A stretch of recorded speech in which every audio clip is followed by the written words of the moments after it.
Hello and welcome to another video, and today's kind of a special and different video. I've been promising for a while that I wanted to do another GameStop video. It's been a while since I've done a GameStop video on the channel, and something interesting happened in my personal life involving the GameStop I used to work with, and that's kind of going to be the topic of today's video about GameStop. It's going to be kind of a reflection and also kind of another video about where they're heading in 2018 and some predictions about GameStop and all that. I thought we'd just wrap it all into one video here. So anyways, guys, let's dive into yet another GameStop video.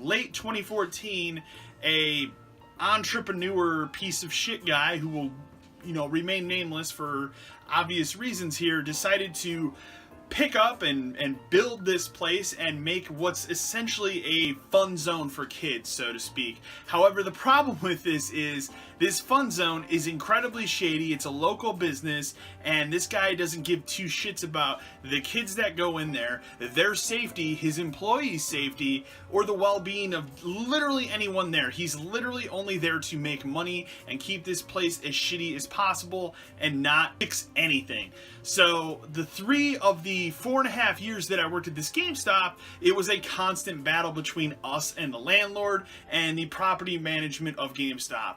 It was this gigantic 3-way circle jerk between us and them trying to get certain things fixed. In 3 of the 4.5 years that I worked at this location, we had a roof leak that was never fixed. We had countless times an HVAC person come out and check the unit, tell us the unit's fine, and then somebody else would come in and look at it and say it was the HVAC unit. Nobody could ever give us a straight answer on where this roof leak was coming from, yet the roof continued to leak. Do you know what GameStop's solution to that was? Just keep putting buckets out. And then it started damaging the ceiling tiles, and we started taking ceiling tiles down. And then after a while, it stopped leaking, and a district manager said, hey, go ahead and put new ceiling tiles up, because that's kind of unsightly. There was one night I was working, and one of the ceiling tiles got moldy and rotten and just fell. Between me and another employee that were working on opposite sides of the store at the time, kind of cleaning things up, it just fell in the middle of the store. I mean, thank God there was nobody else in the store at the time, because imagine a piece of that falling and hitting a small child could give them a concussion and kill them. It's kind of crazy. And, we took pictures and video of it. We documented it all. GameStop never did anything on their end to solve this issue. Instead, nothing ever got fixed. It just was this gigantic confusion of what's actually going on here, who's fixing this problem, who's not going to fix this problem, and it became a gigantic pain in the ass. It's one of the reasons why I left, because I just got tired of it, because it became very apparent to me that this was never going to get fixed. Basically, what happened is, at the end of the year here, the landlord, after 3 years of battling everybody at this store and GameStop corporate about the roof and about everything else, he just decided he had enough, didn't want to renew the lease, and the store closed. And it's kind of a shame, because there's another location in the town that I live in for GameStop that is undoubtedly in a better location, but does worse because the GameStop that I worked at had been here for over 30 years, or we would be coming up on 30 years in 2020. So that's a long ass time, and people remember that location. And honestly, when I worked there and the other people I worked with, we gave incredible customer service, so it made sense why people would want to return to this location. However, sad days are sad days. It closed down. Honestly, I feel a little bummed about it, but I know that everybody that worked there after I left has been taken care of, and the people that I cared about are set up somewhere else. You'll see in this video, I took a little bit of footage of the store now that it's closed.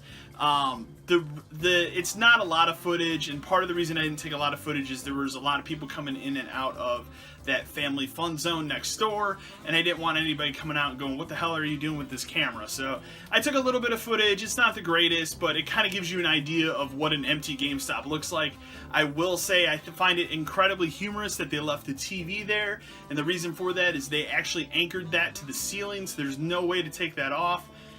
It's just a surreal feeling to look in that place, a place that I worked at for 4.5 years, and it's just no longer there. So, and honestly, in this big strip center that I worked in, it's not going to be here in another year. In the town that I live in, the city wants to bulldoze that down, and they want to do something with this huge lot, maybe turn it into apartments or something, and that's what's going to happen. So, you know, in a year, they will buy out this awful landlord guy and bulldoze this building down, and something new and big will happen with it. So, but I want to take this time now, after telling you guys about that situation, kind of a state of affairs of what's going on with GameStop right now in 2018. Where are they as a company? How are they doing? Well, they're not doing very good. One thing that me and a former coworker have been laughing about in the last several days is that the one thing that I really hated towards the end while I was working at GameStop was Cricket. And I'm pleased and happy to announce, and I'm sure if you're a GameStop employee on the other side of this video watching this, you are in the same boat as I am by saying you're pleased and happy about this, is that Cricket is no longer a thing. They're stripping Cricket out. That prediction I made in other GameStop videos about how at the beginning of this year Cricket would no longer be a thing GameStop offers, it's happening. It's over. Cricket's dead. Cricket failed. It was a gigantic failure. Because when you add more responsibilities onto your employees and expect them to learn it, but do not compensate them for more responsibilities and essentially turning every GameStop into a cell phone store as well, it's going to crash and burn. You didn't offer employees that work there any extra compensation for selling these cellular phones. So, is it really shocking that this whole big plan of theirs failed? Not at all. I predicted it. So it's over, and I think it's hilarious that it's over, and you just have to look at the state of affairs of GameStop in 2018. As I've said before, and I'm going to make the prediction again, when the fiscal year ends here in a couple weeks, you're going to see an announcement of a lot of stores closing. A lot of stores are going to close, and this is still a prediction that I'm hanging on to, and the reason for that is they had a lousy 2017. You know, they weren't doing what GameStop was doing 4, 5, 6 years ago. And again, I throw up the argument of, in the 4.5 years I worked there, every year Black Friday, I saw it decrease, decrease, and decrease. Until the last Black Friday I worked, there was no one. In the first hour, I saw 2 people. On Black Friday! Black Friday is the day that everybody is lined up. And honestly, I think GameStop did okay this year by opening on Thanksgiving. It seemed like they garnered a lot more traffic. However, it made their Black Friday suffer because all the good deals were on Thursday on Thanksgiving. So people rushed for that, and then they didn't shop there on Friday. At least that's what I heard from other people that still work there. What is GameStop going to do in 2018? How are they going to stay relevant? How is this company going to continue to paddle water out of their sinking ship right now? I think they're still going to bring back that rental service for used video games. If you remember back in late 2017, GameStop was already set and prepared to launch this used rental service. Basically what this allowed you to do is pay a flat rate of $60 for 6 months, and it would allow you to rent one game at a time as many times as you wanted within that 6-month period. When that 6-month period was over, you would keep whatever game you wanted to that was pre-owned. Honestly, not a terrible idea, and it makes sense, but at the same time you look at it and go, well then what is GameStop now? Is GameStop a game store, or is it a rental game store? Like, it just seemed kind of preposterous. The second problem I had with that back in 2017, and still do, is how do you keep track of what customers have in and out? Like, what are they going to do? How is that going to be resolved? How are you going to say, okay, well, this person has this game out, so now let's say the next person comes in, hey, I really want to buy this used copy of Dark Souls 3. Oh, well, we have one copy of it, but it's being rented out by someone else. That doesn't make a lot of sense. That don't make a lot of sense at all to me, or to anybody, so it just seemed like a really bad idea, and I'm going to be very interested to see when it comes back. For sure, it's going to come back. They need something. They need their ace in the hole right now. They need to show their investors that they're still a reliable and vital company in 2018, and they're going to have a hell of a time doing that. I think another big event that's really going to be telling for GameStop in 2018 is E3 2018. What is E3 this year? You know, if we think about it right now, E3 2018, we could see, and I'm not saying, and this is going into E3 predictions more than it is GameStop predictions, but You know, I personally don't think that we're going to get any announcements on new consoles right now. You know, now we have these two iterative consoles with the PS4 Pro and the Xbox One X, and I think you're going to see a lot more games supporting those two iterative machines, but I don't think anybody's going to come out and say, hey, guess what, PS5 2019. I don't think that's going to happen. Also, because of the iterative consoles that have just been released, I don't think we're going to see a new console generation until 2020, because now people have paid for an Xbox One X or a PS4 Pro. If you're like me, you bought both, and I don't want to, like, that's $400 and $500. Like, I don't want to have to buy another system in a year's time. Then why did I purchase this one? You know, like, that doesn't seem like it makes a lot of sense, and I think they would piss off a lot of consumers as well. Also, you have to remember the fact that there's an entire generation of gamers out there now that grew up in the 360 PS3 generation, and that was their first console generation, and they're used to, you know, 8, 9, 10 year long console generations, whereas someone like me who's grown up through pretty much all of it now, you know, I was on the 5-year cycle of like, hey, you know what, 5 years has happened, here's the next thing. 5 years has happened, here's the next thing.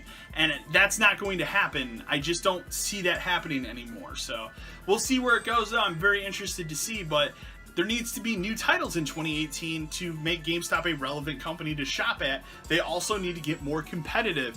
The Elite Pro card, or whatever that stupid thing is called, didn't really make a splash in 2017. You know, I'm sorry, but Best Buy's Gamers Club Unlocked card and Amazon Prime's discount are still better options. There's still options that I use. Honestly, I made the jump when I quit GameStop over to the Gamers Club Unlocked thing. I've used that a little bit. I actually used it for the first time the other day to make an online purchase, and that worked out really well.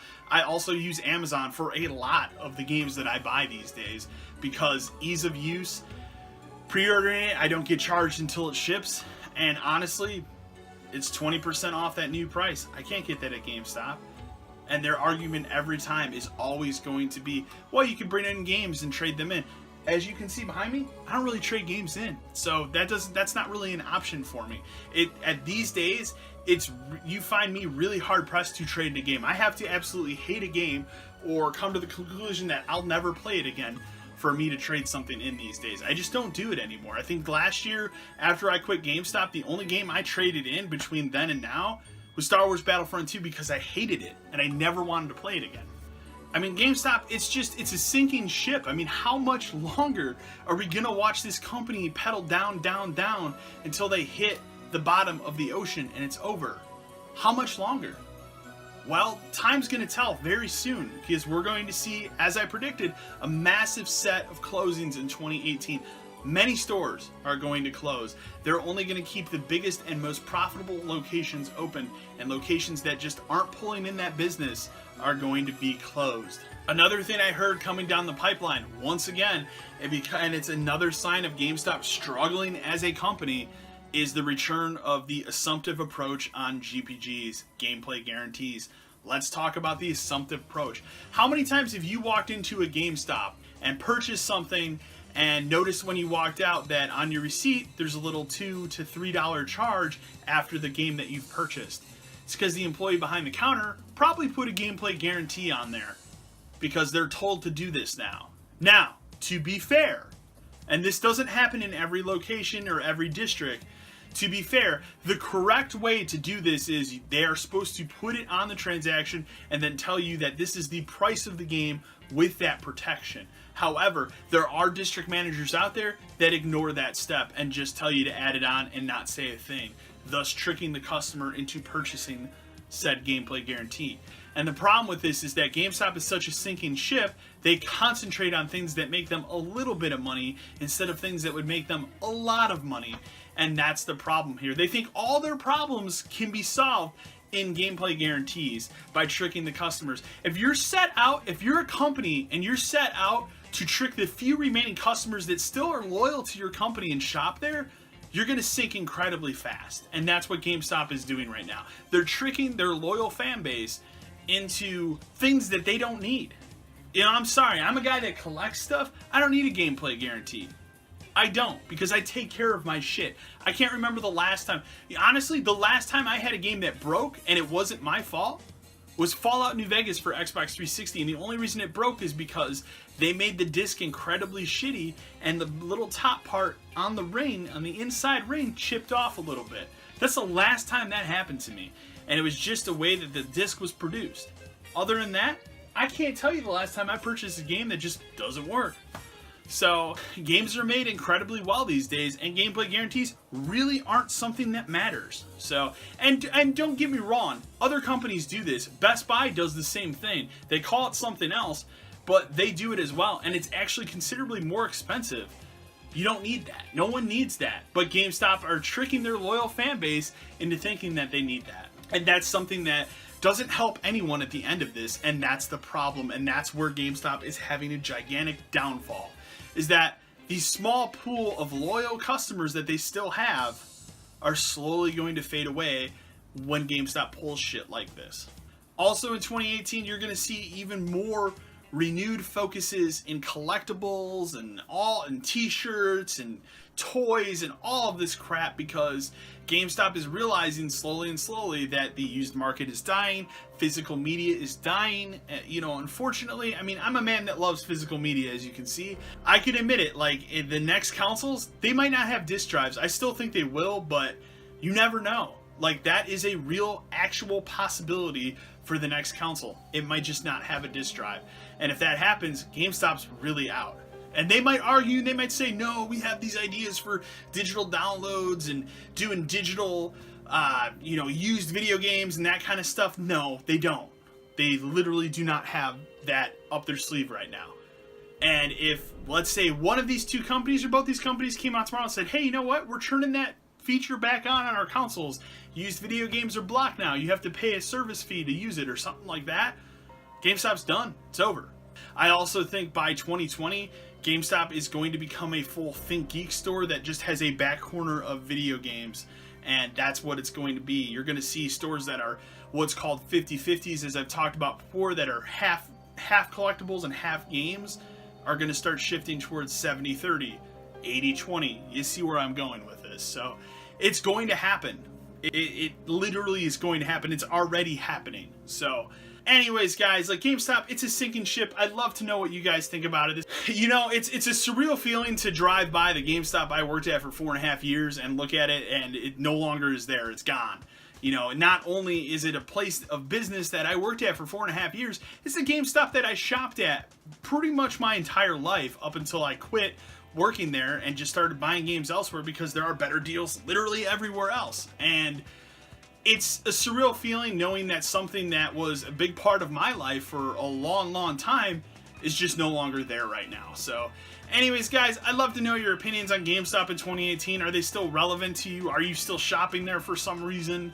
What do you guys think about it? Are you interested in what I kind of showed a little footage of the GameStop I used to work at?